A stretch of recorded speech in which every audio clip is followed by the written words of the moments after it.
তাই তুমিও যদি আমার মতো গরিব হয়ে থাকো তাহলে এই ভিডিওটা তোমার জন্য। তো শুধুমাত্র 25 টাকা দিয়ে তুমি চাইলে এই ধরনের বড় বড় বার্গার বাড়িতেই বানাতে পারো। তো কী দিয়ে সেটা আমি বলছি।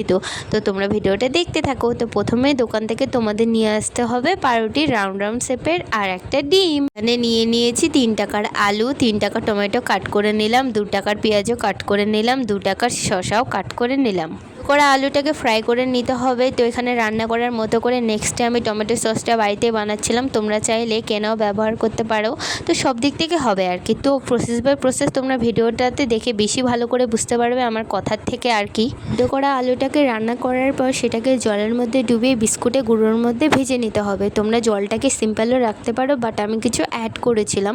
তোমরা চাইলে আমাকে কমেন্টে জিজ্ঞাসাও করতে পারো। তো এটাকে ফ্রাই করার পরে আমি 60 টাকা দামে ডিমটাকে এখন ফ্রাই করে নিব। তো আমি ঝুড়ি ঝুড়ি করেছিলাম, যেহেতু এখানে রাউন্ড রাউন্ড হচ্ছিল না, আমার একটু তাওয়াটা একটু বাঁকা টাইপের বসেছিল। তো নেক্সটে আমি 5 টাকা দামের রুটিটাকে ফ্রাই করে নিলাম। তো এখানে আমি সব জিনিস নিয়ে নিয়েছি, তোমরা প্রায় দেখতেই পাচ্ছ। তো এখন বার্গারটা বানানোর পালা।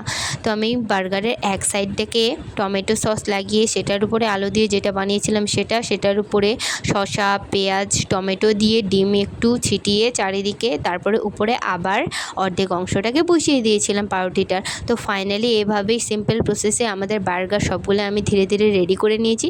তো খেতে প্রচুর খুবই সুন্দর এবং মিষ্টি টেস্টি হয়েছিল। তো তোমরা চাইলে বাড়িতে একবার ট্রাই করো। তো ভিডিওটা কেমন লেগেছে লাইক শেয়ার কমেন্ট অবশ্যই করো। এমন ভিডিওর জন্য সাবস্ক্রাইব করো। টাটা।